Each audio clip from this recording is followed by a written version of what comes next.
এমন কিছু কথা বলা এবং শোনার জন্য তৌফিক দান করেছেন। এজন্য মহান রব্বুল আলামিনের দরবারে শুকরিয়া আদায় করব। আলহামদুলিল্লাহ।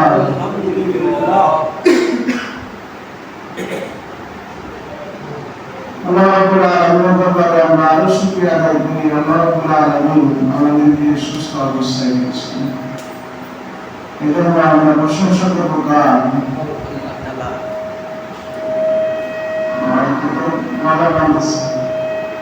অনেক আগে বুঝছিলাম যে ঠিক করার জন্য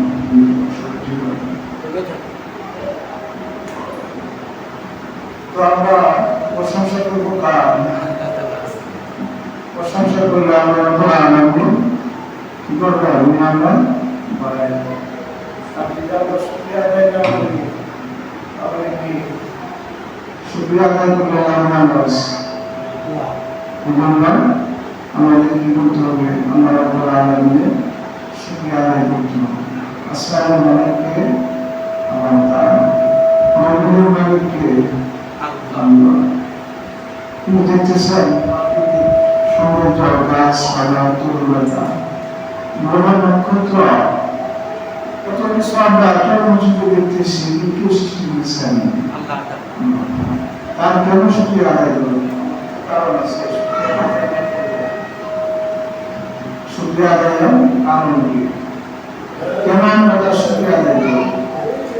আল্লাহ রাব্বুল আলামিন অনেক জাতি সৃষ্টি করেছেন, অনেক জাতি। আল্লাহ রাব্বুল আলামিন তারপর করেছেন মুসলমান জাতি সৃষ্টি করেছেন। তারা কি করে নাই? আল্লাহ তাআলা শুকরিয়া আদায় করে নাই। আল্লাহ তাআলা কি করেছেন? যখন আল্লাহ রাব্বুল আলামিন দুনিয়া আদমকে সৃষ্টি করার ইচ্ছা করলেন, কথা বললেন, তখন কি বলছিল ফেরেশতারা? ফেরেশতারা বলছিল, আল্লাহ, যে দুনিয়াতে আপনি অনেক জাতি সৃষ্টি করেছেন, অনেক মাখলুকাত সৃষ্টি করেছেন, সবাই কি করে? আপনার ইবাদত করে নাই, আপনার দাসত্ব করে নাই। এখন যে আপনি আরেকটা জাতি আপনি সৃষ্টি করতে চাচ্ছেন, তারা কি আপনার ইবাদত করবে? তারা কি আপনার নৈকট্য হাসিল করতে পারবে? এরা কি করছিল? আপনার প্রশ্ন করছিল আল্লাহ রাব্বুল আলামিন। তখন আল্লাহ রাব্বুল আলামিন কি বলছেন? যে আমি যা জানি তোমরা তা জানো না। জন্য আল্লাহ রাব্বুল আলামিন আমাদের প্রিয় নবী হযরত মুহাম্মদ সাল্লাল্লাহু আলাইহি সাল্লামকে সর্বশেষ নবী হিসাবে তিনি কি করেছেন? দুনিয়াতে পাঠাইছেন। অসংখ্য অগণিত নবী রাসূল আল্লাহ রাব্বুল আলামিন কি করেছেন? এই দুনিয়ার জমিনে পাঠাইছেন। অগণিত, সংখ্যায় বলা শেষ করা যাবে না। পবিত্র কোরআনে কারিমে আল্লাহ রাব্বুল আলামিন 27 জন নবীর কথা উল্লেখ করেছেন। আল্লাহ রাব্বুল আলামিন অসংখ্য অগণিত নবী রাসূল প্রেরণ করেছেন। এটা নির্দিষ্টভাবে, অনেকে কি বলে যে নির্দিষ্টভাবে বলার কোনো সহিহ হাদিস নেই। যে অগণিত, মানে অগণিত নবী রাসূল প্রেরণ করেছেন।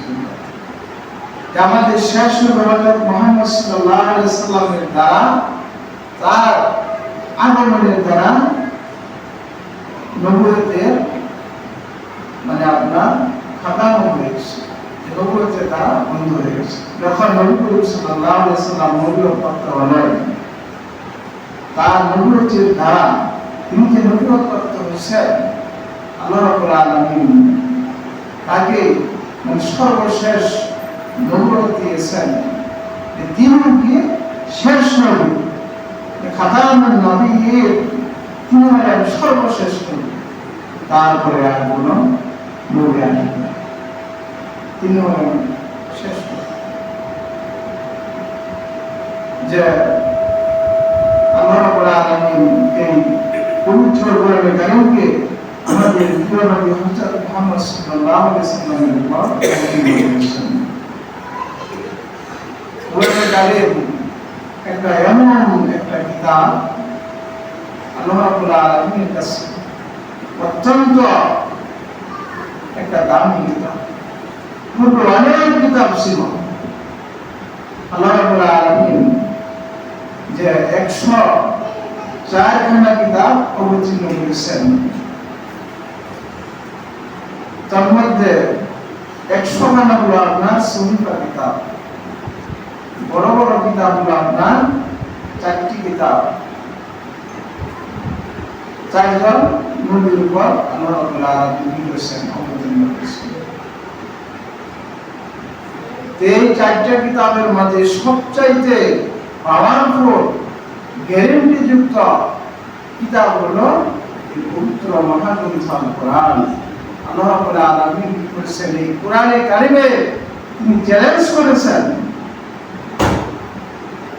তোমরা যদি পারো এরকম একটা সূরা রচনা করে নিয়ে আসো।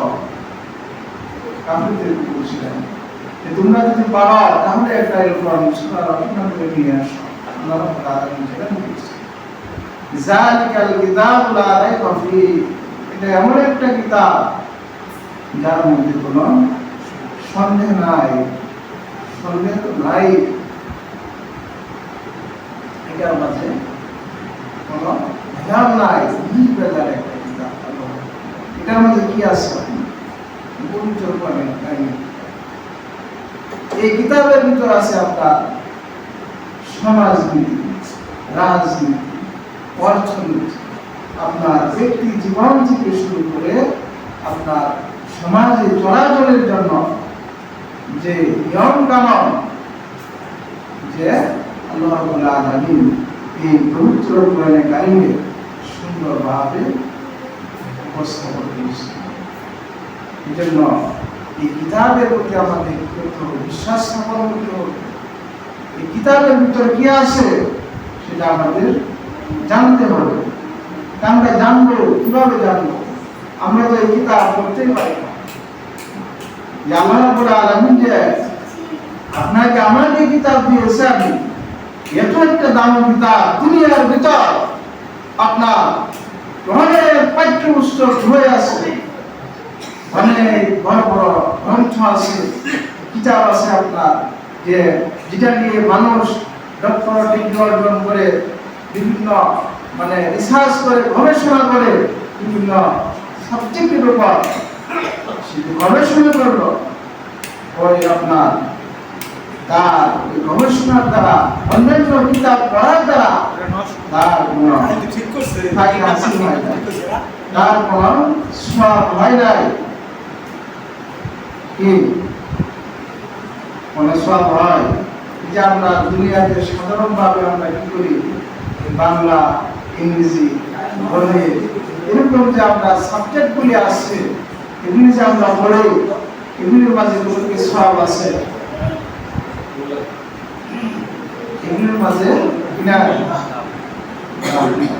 হ্যাঁ, এগুলি আপনি করতে পারবেন, এগুলি আপনি নিষেধ না, এগুলি আপনি জানার জন্য আপনি করতে পারবেন, এগুলিকে আপনাকে নিষেধ করা হয় না।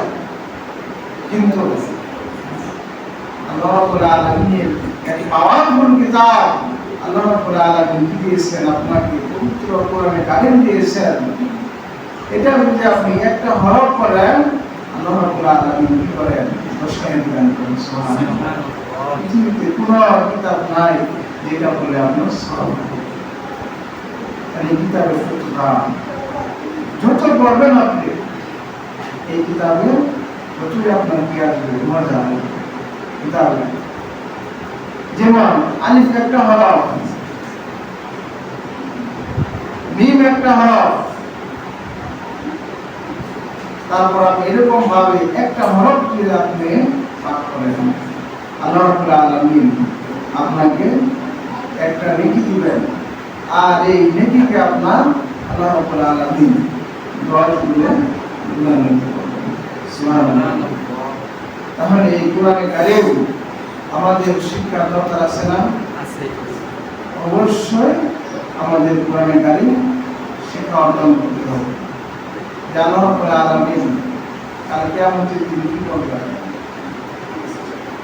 ইকরা কিতাবাকা কামা কুনতা তুরাতিলু ফিদ দুনিয়া ফা ইন্না মানজিলা তাকরাউল আয়াত। এই কোরআনের পাঠক, তুমি কোরআন পড়তে থাকো, পাঠ করতে থাকো, আর পড়তে থাকো। যেখানে তোমার কোরআনের কারিম পাঠ করা শেষ হবে, সেখানেই তোমার স্থান, সেখানেই তোমার আবাসস্থল।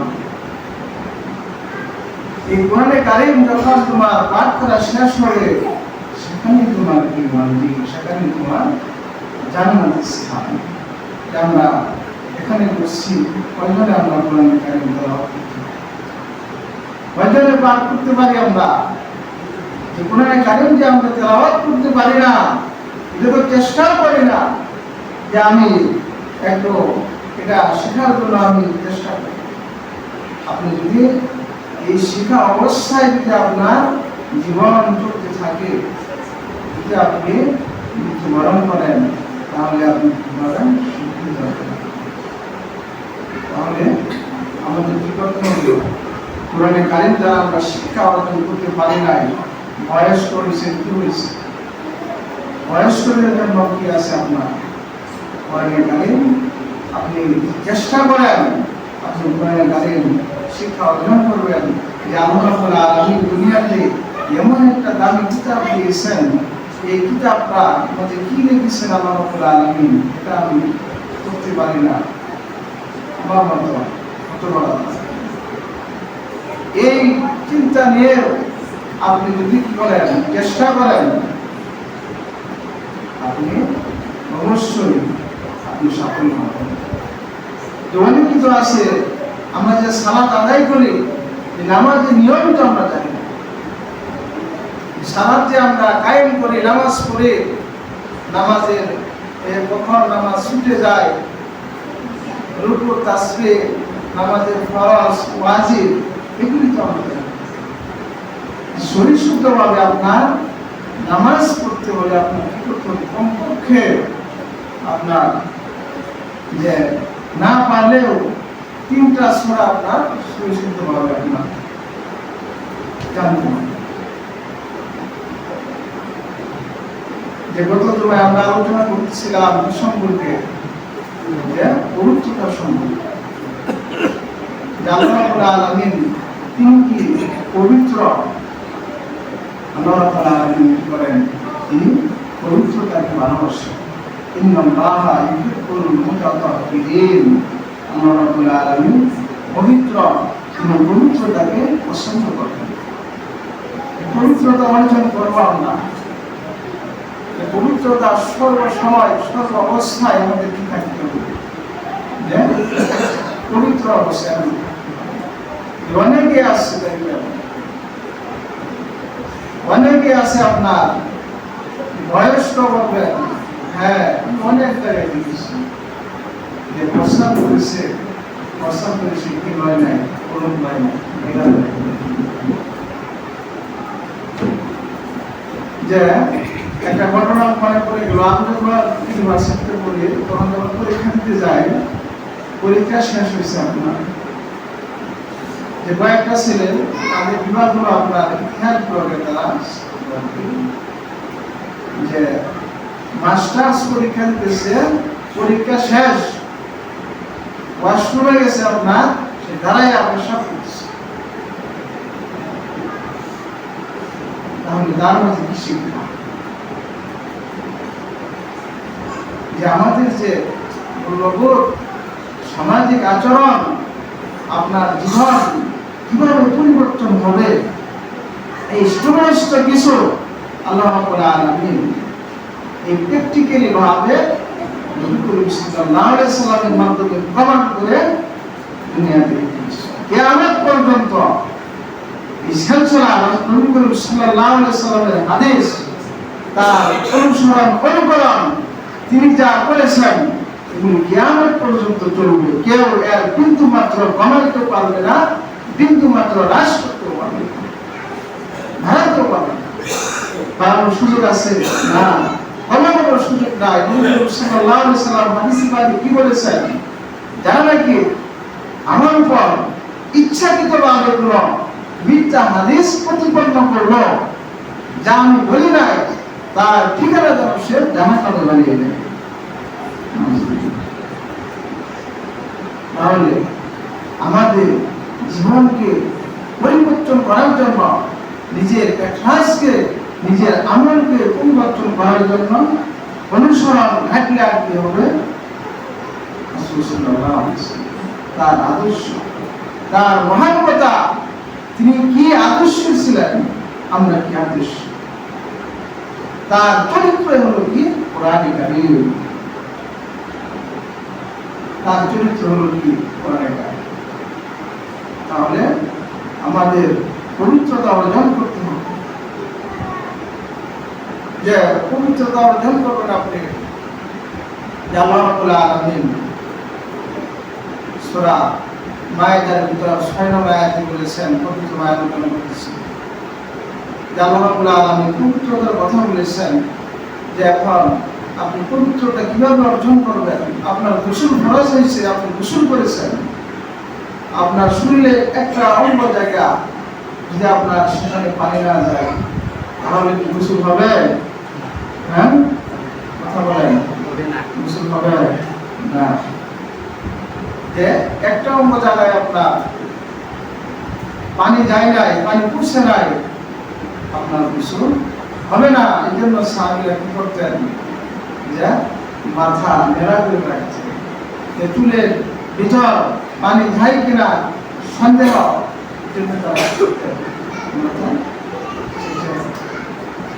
তাহলে আমাদের পবিত্রতা অর্জন করতে হবে। যে আমরা অনেকে কি করি, যে ওয়াশরুমের ভিতরে আমরা সেখানে গোসলখানা, আবার সেখানে যে টয়লেটের জায়গাও, সেখানে আপনি গোসল করতেছেন, এখানে ওযুর জায়গা, সেখানে আপনি বাথরুমের ব্যবস্থা করেছেন না, আপনি সেখানে ওযু করবেন, সেখানে যদি আপনার নাপাকি যদি লেগে থাকে, আপনি কি করতে পারবেন? দেখা যাওয়ার কোনো ভাব নাই, অপশন নাই, আপনি দেখতে পারবেন। এই জন্য যে আমরা কি করবো, যে ওযুর জন্য যে আমরা একটা নির্দিষ্ট জায়গায় বারান্দায় অথবা আমরা একটা ট্যাপ দিয়ে আমরা একটা বসার জন্য জায়গা বানিয়ে সেখানে আমরা পবিত্রতা অর্জন করি, যার সাধ্য অনুযায়ী সমর্থ হয়। কিন্তু আর কি করা যাবে না, আপনার যেখানে গোসলখানা, গোসলের জায়গায় আপনার মানে চিন্তা করা যাবে না।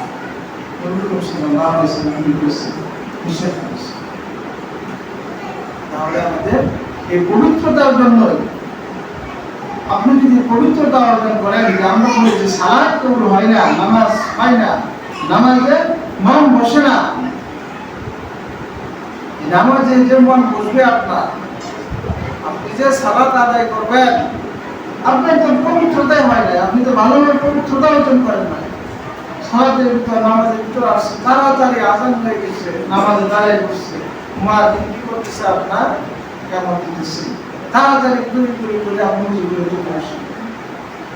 হলো গোসল গোসলের সহিত আপনার ওযু করতে হবে। ওযু হলো নামাজের চাবি, নামাজ হলো বেহেশতের। তাহলে আমাদের কি করতে হবে, পবিত্রতা উত্তমভাবে আমাদের অর্জন করতে হবে, সুন্দরভাবে আপনার যে ওযু করতে হবে।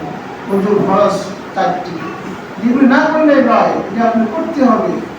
আল্লাহ রাব্বুল আলামিন কি বলেছেন, ইয়া আইয়ুহাল্লাযীনা আমানু ইযা কুমতুম ইলা সালাতি ফাগসিলু উজুহাকুম ওয়া আইদিয়াকুম ইলাল মারাফিকি ওয়ামসাহু বিরুউসিকুম ওয়া আরজুলাকুম ইলাল কাবাইন। যখন তোমরা নামাজের জন্য প্রস্তুতি নিবে, নামাজের জন্য যখন তোমরা দণ্ডায়মান হও, তখন তোমরা কি করো, ফাগসিলু উজুহাকুম, তখন তোমাদের মুখমণ্ডল, চেহারাকে তোমরা ধৌত করো। তারপর কি বলেছেন, উভয় হাত ধৌত করো, ওয়া আইদিয়াকুম, তোমাদের উভয় হাত ধৌত করো। তোমাদের রাসূল শব্দের অর্থ হলো মাথা, তোমাদের মাথাকে বাছাই করো। কাবাইন মানে পা, তোমাদের পাকে ধৌত করো। এটা হলো আল্লাহ রাব্বুল আলামিন কি করেছেন, এটা ফরজ করেছেন, যে এটা সীমা কতটুকু এটা নির্ধারণ করেছেন কে, নবী সাল্লাল্লাহু আলাইহি ওয়াসাল্লাম। আল্লাহ শুধু ফরজ করে দিয়েছেন যে ওযু করার সময় আমরা কি করি, হাত ধুই, হাত ধোয়া হলো সুন্নাত, কুলি সুন্নাত, নাকে পানি দেয় সুন্নাত, আঙ্গুল খেলাপ করে এগুলো লোকে সুন্নাত। তারপর আপনি নামাজে আসবেন। নামাজে ভিতরে কয় ফরজ, বাহিরে কয় ফরজ।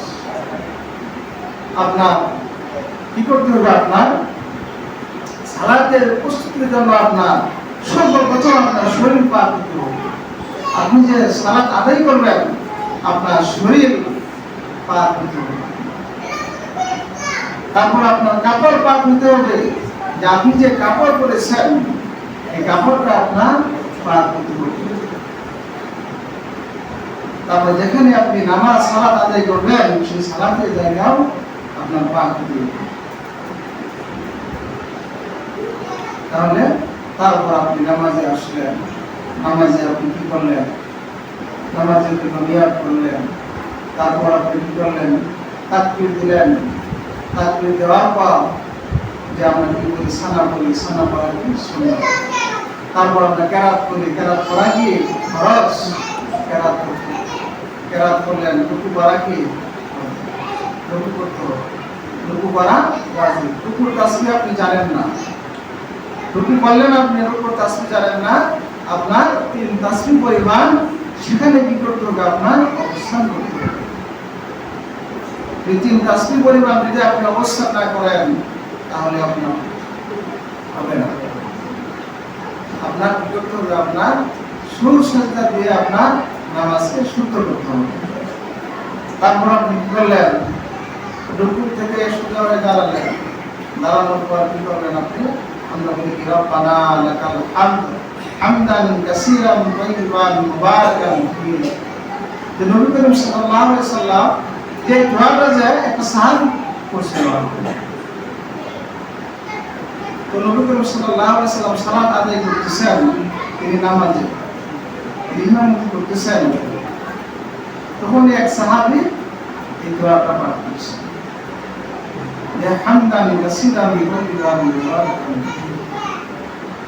যে তোমাদের মধ্যে কে একটা দোয়া পাঠ করেছ?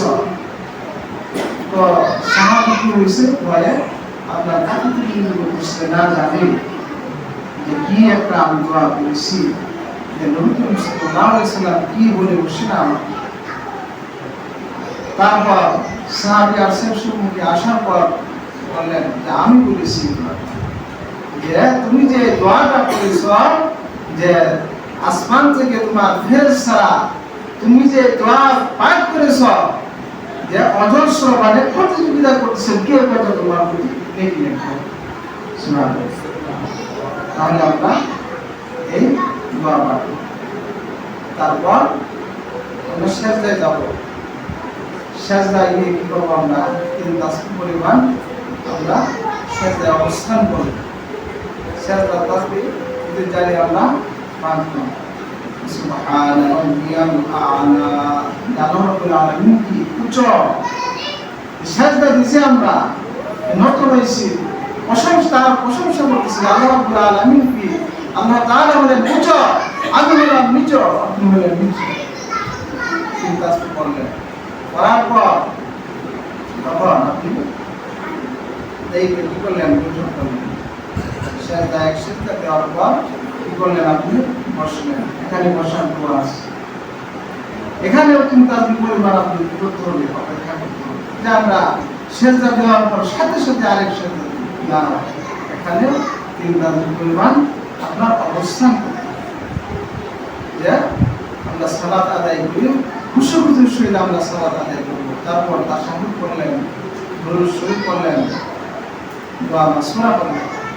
যখন আমরা নামাজ পড়ি, যে 4 রাকাত বিশিষ্ট নামাজ, দেখা যাচ্ছে যে আপনি আসলেন, সালাতের জন্য আসলেন, নামাজ পড়লেন, যে ইমাম সাহেব 2 রাকাত সালাত আদায় করেছে, পরবর্তীতে এসে আপনি করলেন নামাজে আপনি যোগ দিলেন, নামাজের জন্য আসলেন, 2 রাকাত নামাজ আপনি পাবেন, তাড়াতাড়ি করে আসছেন। এখন আপনার কি হলো? আপনি কি করবেন? যে ইমাম সাহেব তিনি সালাম ফিরাইছেন, আপনি কি সালাম ফিরিয়ে দিবেন? আপনি কি সালাম ফিরাবেন? যে আপনি নামাজ কয় রাকাত পাইছেন? 2 রাকাত। যে ইমাম সাহেব কি করেছেন? 4 রাকাত করেছেন, তার সালাত হয়ে গেছে। আপনার কি করতে হবে? এটা গুরুত্বপূর্ণ মাসলা যে আপনি যদি কি করেন যে আপনার স্মরণ নাই, আপনি সালাম ফিরে বলছেন ইমামের সাথে, তারপর আপনার কি হয়েছে? আপনার স্মরণ হয়েছে যে না আমার তো নামাজ 2 রাকাত হয়েছে, 4 রাকাত তো হয় নাই আমার। আপনি সাথে সাথে কি করেন? আপনি দাঁড়ায় যে আপনি নামাজ ছেড়ে দেন। কেন আরেকটা বিষয় যে নামাজের ভিতরে অনেকে কি যায় করতে ছুটে যায়, যে 2 রাকাত নামাজ পড়ছেন অথবা 3 রাকাত নামাজ পড়ছেন, 4 রাকাত বিশিষ্ট নামাজ, যে নামাজের ভিতরে ওযু ছুটে গেল। এখন কি করবেন? ওযু ছুটে গেল, ইমাম সাহেব ওযু ছুটে গেল, তখন কি করবে? জানার বিষয়। এই জন্য কি করতে হয়? ইমাম সাহেবের পিছনে যোগ্য আরেকজন থাকতে হয়। যে ইমাম সাহেবের যদি ওযু নষ্ট হয়ে যায়, কি করবে? এই সিস্টেম ইমাম যে আছে তিনি সে সালাত বাকি সালাত শেষ করবে। এটা হলো ইমাম সাহেব। তারপর এখন আপনার কি হয়ে গেল? আপনার সালাত ছুটে গেল, আপনার ওযু ভঙ্গ হয়ে গেল, ভাই আসলো বিভিন্ন আপনার কষ্ট হয়ে গেল। তখন আপনি কি করবেন? যা ওযু করার জন্য গেছেন, আপনার পবিত্রতা অর্জন থেকে বঞ্চিত হয়ে গেলেন, আপনার ওযু ভঙ্গ হয়ে গেছে, আপনি কি করলেন? ওযু করার জন্য গেলেন, যাওয়ার পর ওযু করে আসতে আসতে আপনি কি দেখলেন? নামাজ শেষ হয়ে গেছে। এখন আপনি কি করবেন? নামাজ শেষ হয়ে গেছে, তখন আপনি কি করবেন? তখন আপনার কাজ হলো যে আপনি 6 রাকাত সালাত আদায় করেছেন ইমামের সাথে, আর যে বাকি রাকাত আছে সেটা আপনি কি করবেন? যে কথা বলা যাবে না, কথা না বলে যেভাবে আপনি ছিলেন, ওই বৈঠকে থাকলে বৈঠকে, দাঁড়ানো অবস্থায় থাকলে দাঁড়ানো অবস্থায় আপনি সালাত ওই বাকি 2 রাকাত অথবা 1 রাকাত আপনি আদায় করে দিবেন, আপনার সালাত হয়ে যাবে। তাহলে আমাদের এরকম ভাবে যে আমরা অনেক সময় নামাজের ভিতর এরকম ভুল হয়ে যায়, তাহলে আমরা এই কাজগুলি করবো আর আমরা সুনিশ্চিতভাবে সালাত আদায় করার জন্য আমরা চেষ্টা করি। যে আমাদের পবিত্রতা অর্জন করতে হবে। নবী করিম সাল্লাল্লাহু আলাইহি ওয়াসাল্লাম হাদিসে কি বলেছেন? আত-তুহুরু শাতরুল ঈমান। পবিত্রতা হলো কি? ঈমানের অর্ধেক। তাহলে আমাদের পবিত্রতা অর্জন করতে হবে। তো আজকে আলোচনার বিষয় নিয়েছিলাম যে নবী করিম সাল্লাল্লাহু আলাইহি ওয়াসাল্লাম কি করেছেন?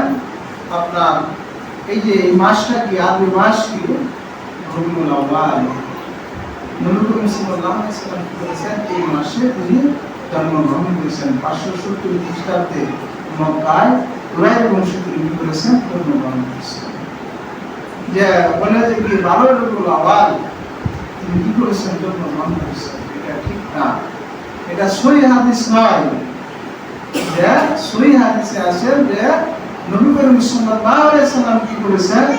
রবিউল আউয়াল মাসে তিনি জন্মগ্রহণ করেছেন। যে বারটা ছিল কি? সোমবার। বারটা ছিল কি? সোমবার। কিন্তু আমরা বলি যে 12 রবিউল আউয়াল না, কিন্তু অনেক মুফাসসিরগণ সাহাবীরা কি করেছেন? কেউ নির্দিষ্টভাবে বলতে পারে নাই, এক একজন এক এক মত দিয়েছেন। কেউ বলেছেন যে 2রা রবিউল আউয়াল, কেউ বলেছেন 11 রবিউল আউয়াল। তিনি কি করেছেন? জন্মগ্রহণ করেছেন। একমাত্র আল্লাহ মালুম, আল্লাহ রাব্বুল আলামিন ভালো জানেন। কিন্তু তিনি জন্মগ্রহণ করেছেন কি? সোমবার দিন। আল্লাহ রাব্বুল আলামিন তাকে কি করেছেন? রহমত স্বরূপ দুনিয়াতে পাঠিয়েছেন। ওমা আরসালনাকা ইল্লা রাহমাতাল লিল আলামিন।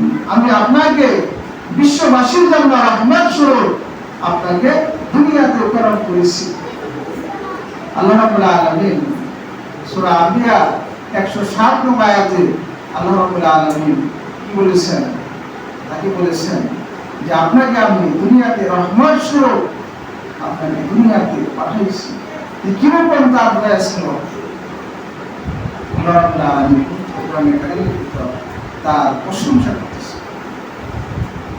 ওয়া ইন্নাকা লাআলা খুলুকিন আযীম, আপনি হলেন কি উত্তম চরিত্রের অধিকারী। আপনি হলেন কি উত্তম চরিত্রের অধিকারী। যে রহমত স্বরূপ আল্লাহ রাব্বুল আলামিন আমাদের প্রিয় নবীকে দুনিয়াতে পাঠাইছেন, তার যে দয়া, তার যে আদর্শ, তার যে মহানুভবতা, এই তার আদর্শ মহানুভবতা, তার যে আল্লাহ তাআলার হুকুম, যে তিনি যে কত বিনয়ী, তার এই চরিত্র, তার মাধুর্যতা দেখে মানুষ কি করেছেন, দলে দলে ইসলাম কবুল করেছেন। সুবহানাল্লাহ। তিনি কি জোর করে ইসলাম গ্রহণ করেছেন? না। মানুষ কি করেছেন, তার চরিত্র, তিনি কি চরিত্র, তিনি কি আদর্শ ছিলেন, তার এই আদর্শ দেখে মানুষ দলে দলে কি করেছেন, ইসলাম গ্রহণ করেছেন। যখন আপনার কাবা শরীফ নির্মাণ হলো, হজরে আসওয়াদ যে পাথর, হজরে আসওয়াদ পাথর, ছোট একটা পাথর, এটা যে স্থানে রাখবেন সে স্থানে নেওয়ার জন্য কি হইল, দুই গ্রুপের মধ্যে দ্বন্দ্ব সৃষ্টি হয়ে গেল। তখন নবী করিম সাল্লাল্লাহু আলাইহি সাল্লাম তিনি যে এত বিশ্বাসী ছিলেন, তাকে কি করেছেন, মক্কার লোকেরা তাকে আল আমিন মানে বিশ্বস্ত বলে উপাধি দিয়েছেন। যে এটা এই দ্বন্দ্ব, এই হজরে আসওয়াদ পাথর একমাত্র সে আলামিনী এটা সমস্যার সমাধান করতে পারবে। এটা কিভাবে সেখানে নেওয়া যায়?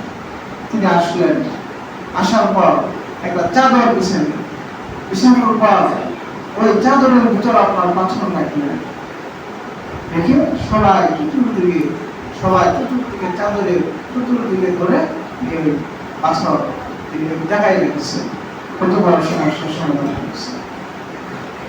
এই ছিল তার আদর্শ।